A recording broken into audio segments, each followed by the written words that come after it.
தினமணி நேயர்களுக்கு வணக்கம். எல்லாரும் ரொம்ப ஆவலோட எதிர்பார்த்துட்டு இருந்த அந்த ஐபிஎல் ஃபைனல் தான் வந்துச்சு. ஆர்சிபியும் குஜராத்தும் விளையாட போறாங்க. குவாலிஃபை 1ல என்ன நடந்ததோ அதுதான் ரிப்பீட் ஆக போகுது. நான் மேட்சை சொன்னா ரிசல்ட்டை சொல்லல. ஸோ இந்த மேட்ச்ல வந்து ஆர்சிபிக்கு என்ன அட்வான்டேஜ், ஜிடிக்கு என்ன அட்வான்டேஜ் அப்படின்றத நானும் தமிழும் பேச போறோம். நிகழ்ச்சிக்குள்ள போகலாம்.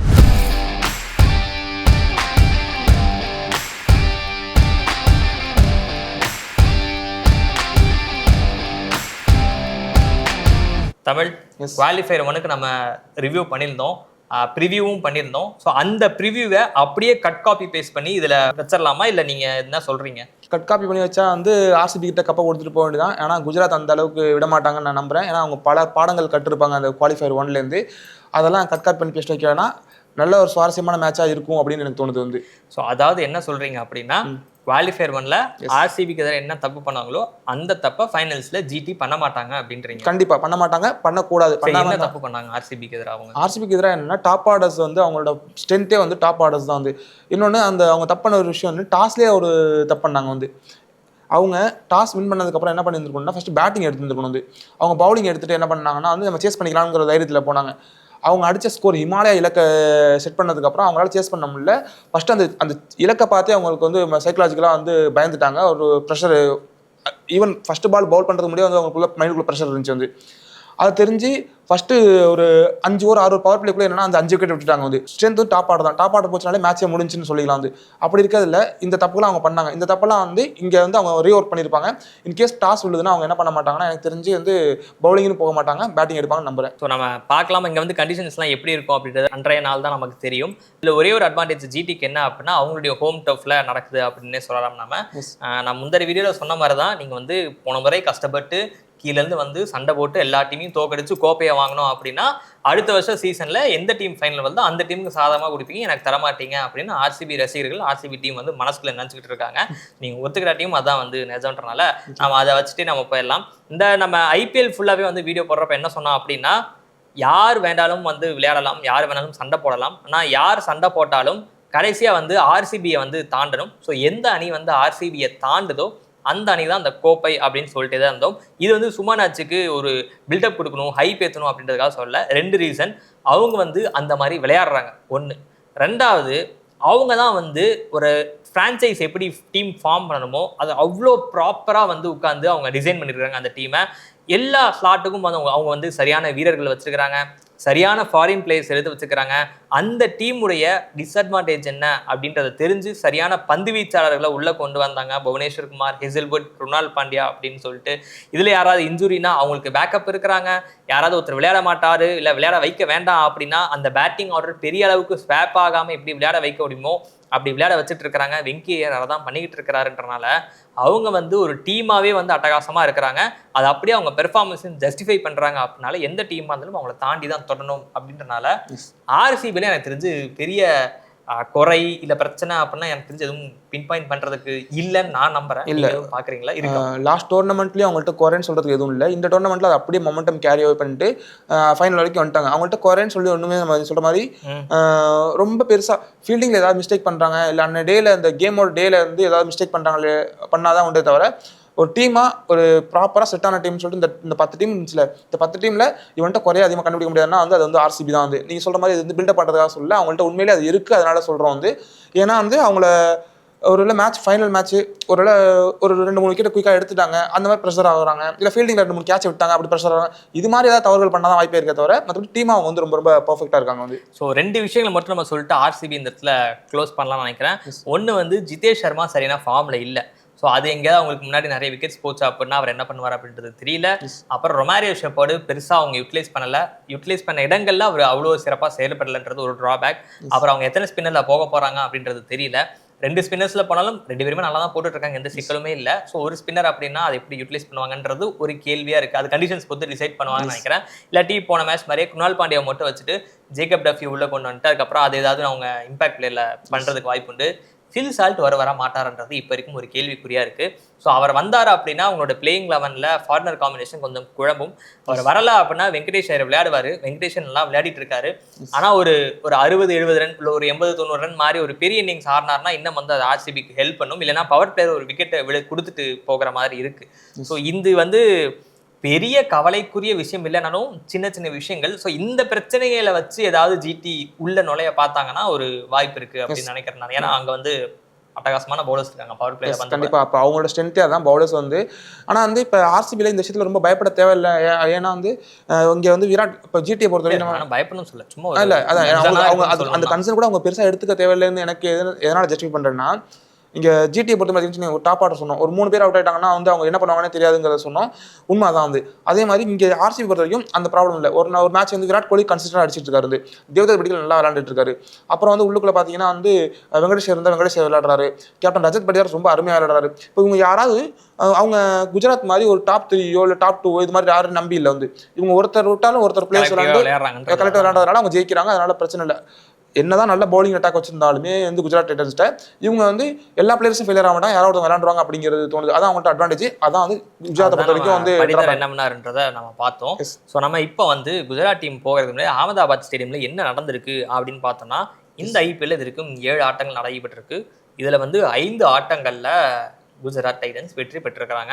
ஆனா பெரும்பாலான ஸ்கோர் எல்லாமே பாத்தீங்கன்னா 150, 160, 180 அப்படி நிக்குது. ஸோ என்னன்னா முதல் மேட்ச்ல வந்து 210 வந்து ஜிடினால சேஸ் பண்ண முடியல ராஜஸ்தானுக்கு எதிராக. அதுக்கப்புறம் கேகேஆர் 180 ஜிடி சேஸ் பண்ணிட்டாங்க. எம்ஐ 199 ஜிடினால அதை சேஸ் பண்ண முடியாம 100க்கு ஆல் அவுட் ஆயிட்டாங்க. ஆர்சிபி 155 ஜிடி அதை சேஸ் பண்ணிட்டாங்க.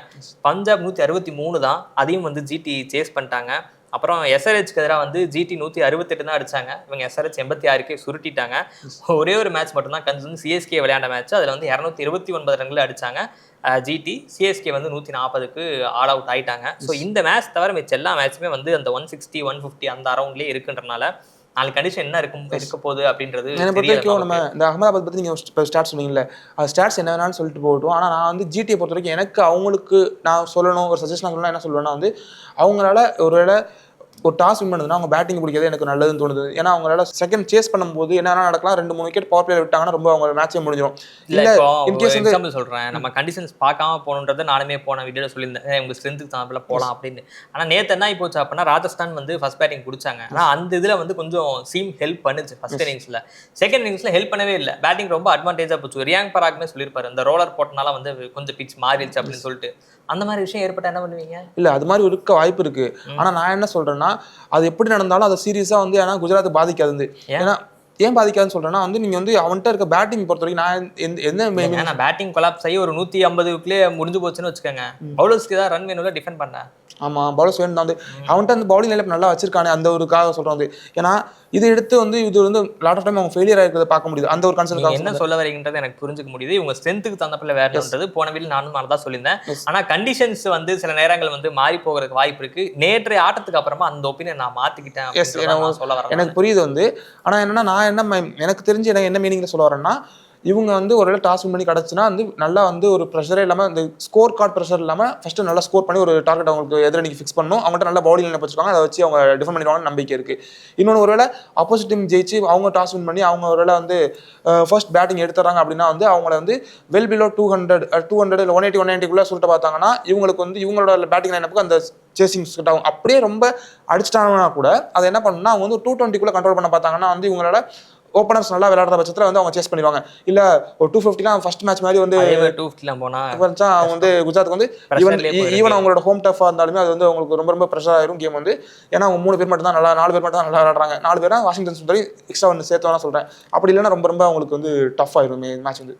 ஸோ இங்கே வந்து என்ன பண்ணலாம் அப்படின்னா, சாய் கிஷோரை குஜராத் டைட்டன்ஸ் திரும்பவும் பயன்படுத்தலாம் நினைக்கிறேன். திரும்ப அவங்க ஃபாஸ்ட் பாலர் போவாங்களான்றது தெரியல. அதுவுமே வந்து கண்டிஷன்ஸ் தான் டிக்டேட் பண்ண போகுது. ஸோ ஒருவேளை கண்டிஷன்ஸ் டிக்டேட் பண்ணிச்சா அப்படின்னா அவங்க திரும்பவும் வந்து அசோக் சர்மான் இருக்கார், அவர்கிட்ட போகிறதுக்கும் வாய்ப்பு இருக்கு. அர்ஷத் கானும் நல்லா தான். ஸோ அவங்க 2 பேருக்கு போக வாய்ப்பு இருக்கு. அது வந்து என்ன சூழல்ன்றது தெரியல. ஸோ அது பொறுத்து தான் வந்து முடிவு செய்வாங்க அப்படின்னு எனக்கு தெரிஞ்சு இங்கே வந்து பர்பிள் கேப்புக்கு வந்து ஒரு மிகப்பெரிய ஒரு பேட்டிலே இருக்கும்னு நினைக்கிறேன். வந்து அந்த பக்கத்து வந்து ரபாடா வந்து 28 விக்கெட்டோட ரொம்ப பெரிய காம்படிட்டராக இருக்காரு. இந்த பக்கம் புவனேஷ்குமார் 26 விக்கெட் எடுக்கிறான்னு நினைக்கிறேன். கொஞ்சம் 2 விக்கெட் தான் டிஃபரன்ஸ் வந்து. இந்த மேட்ச்க்கு அப்புறம் வந்து அவங்க பர்பிள் கேப் யார் அப்படின்றது நல்லா தெரிஞ்சிடும் நம்ம. ஸோ இப்போ ஜிடி பந்து வீச்சாளரை பொறுத்த வரைக்கும் எனக்கு தெரிஞ்சு மாற்றங்கள் என்ன இருக்கும் அப்படின்னா, சாய் கிஷோருக்கு பதிலாக ஃபாஸ்ட் பவுலர் வராரா இல்லை சாய் கிஷோரே தொடர்றாரா அப்படின்றது நமக்கு முன்னாடி தெரிய வரும். பந்து வீச்சாளர்கள் இன்னும் கொஞ்சம் பெட்டரா வந்து பயன்படுத்தலாம். போன மேட்ச் பண்ண மாதிரி கொஞ்சம் சிக்கல் பண்ணாமல் இருந்தாங்கன்னா ஒரு அட்வான்டேஜா இருக்கும்.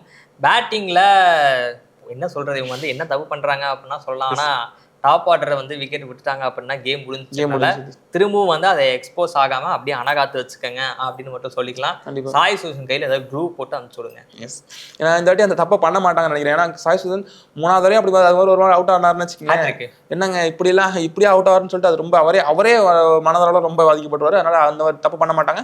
இன்னொன்று டாப் ஆர்டர்ஸ் வந்து அவங்களுக்கு வந்து தெரிஞ்சு போச்சு, நம்ம 3 பேர் அடிச்சதான் உண்டுங்கிறதுனால ரொம்ப கான்சியஸாக விளையாடுவாங்க. இந்த கேமை விடக்கூடாது, ஃபர்ஸ்ட் ஒரு வாட்டி தோத்துட்டா தப்பு பண்ணி, ஏன்னா அந்த டோர்னமெண்ட் ஃபுல்லாகவே அவங்க நிறைய இடத்துல எக்ஸ்போஸ் ஆகலை. இந்த அவங்க ஸ்ட்ரென்த்தாக தான் இருந்திருக்கு. ஏதோ 1-2 கேமில் மிஸ் ஆகுது. அந்த ஒரு 1-2 கேம் மாதிரி ஃபைனலில் அவங்க இருக்கணும்னு நினைக்க மாட்டாங்க. கண்டிப்பாக நல்லா விளையாண்டு கப்பை வின் பண்ணணும்னு தான் பார்ப்பாங்க அந்த 2 டைமாக. ஸோ இந்திய T20 அணியின் கேப்டனாக வந்து சூரியகுமார் யாதவ் இருந்தார். அவரை வந்து உலகக்கோப்பையை வென்றும் கொடுத்துட்டாரு. ஸோ அதுக்கு அடுத்து யார் நியமிக்க போறாங்க அப்படின்னு ஒரு கேள்வியும் சுழன்றுகிட்டே இருக்கு நம்ம சமூக ஊடகங்கள்ல. சூரியகுமார் யாதவே கண்டினியூ பண்றாங்களா இல்ல டீம் மேனேஜ் வந்து வேற பக்கம் போகலாம்னு யோசிக்கிறாங்களா அப்படின்றதுலாம் தெரியல. இடையில நிறைய பேரோட பேர்லாம் வந்து ஸ்ரேயஸ் ஐயர் அப்படின்னு சொல்லிட்டு இருந்தாங்க, அதுக்கப்புறம் மஞ்சு சாம்சன் அப்படின்னு சொல்லிட்டு இருந்தாங்க. அதுக்கப்புறம் இப்போ ரஜித் பட்டிதாரோட ஆட்டத்தை பார்த்ததுக்கப்புறம் ரஜித் பட்டிதாருக்கு இந்திய T20 இடம் இல்லையா அப்படின்னு கொந்தளிக்க ஆரம்பிச்சிட்டாங்க. சுமன் கில்லுமே வந்து சும்மா கிடையாது. நம்ம T20 வேர்ல்ட் கப்புக்கு அவர் விளையாடி இருக்க வேண்டியது லாஸ்ட் மினிட்ல அவர் ஃபார்ம் இல்லை அப்படின்னால வெளில போயிட்டாங்க. இல்லாட்டி அவர் விளையாடி இருந்தார் அப்படின்னா அடுத்த கேப்டன் அவரை தான் இருந்திருப்பாரு T20க்கு. ஏன்னா ODIக்கு அவர் தான் கேப்டனா இருக்காரு, டெஸ்ட்டுக்கு அவர் தான் கேப்டனா இருக்கிறார் அப்படின்றனால.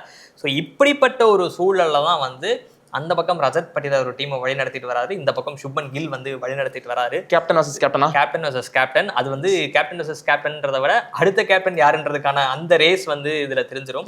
யார் இந்த மொமெண்ட்டை பெட்டரா ஹேண்டில் பண்றாங்க, யார் பேசுற பெட்டரா ஹேண்டில் பண்றாங்க, அந்த நர்வ்ஸ் வந்து எனக்கு தெரிஞ்சு அந்த எட்ஜ் வந்து சுப்மன் கில்லுக்கு அதிகமாகவே இருக்குன்னு சொல்லுவேன். ஏன்னா நீங்க சொன்ன மாதிரி அந்த T20 வேர்ல்டு கப் முன்னாடி அவர்கிட்ட ஃபார்ம் இல்லை, ODI மாதிரி விளையாடுறாரு, ஃபார்ம் இல்லை, ஒரு ஸ்ட்ரைக் ரேட் விளையாட மாட்டாரு அப்படிங்கிற ஒரு குற்றச்சாட்டுலாம் இருந்ததுனால தான் சஞ்சு சாம்சன்ங்கிற ஒரு ஆள் இருந்ததுனால உள்ளுக்குள்ள கொண்டு வரணுங்கிறதுக்காக அவரை வந்து டிராப் பண்ண வேண்டிய சூழலுக்கு வந்து BCCI தள்ளப்பட்டாங்க.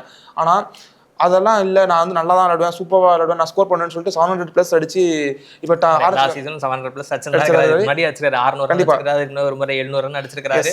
அது பிரச்சனை இல்லை. நான் ரஜத் பட்டிதார் என்னன்னா IPL கோப்பையை எப்படி பறிக்கணும் அப்படின்ற வித்தை வந்து அவர் கற்று வச்சுக்கிறாரு. ஏன்னா 18 வருஷமா ஜெயிக்காத ஒரு டீமுக்கு வந்து வாங்கி கொடுத்துருக்காரு அப்படின்னா சாதாரண விஷயம் கிடையாது. சுப்மன் கில் வந்து அந்த வித்தையை கத்துக்கிறாரா இல்லையான்றது நமக்கு நாளைக்கு கண்டிப்பா வந்து இது வந்து ஒரு ஃபியர்ஸ் பேட்டிலாக தான் இருக்க போது பார்ப்போம்.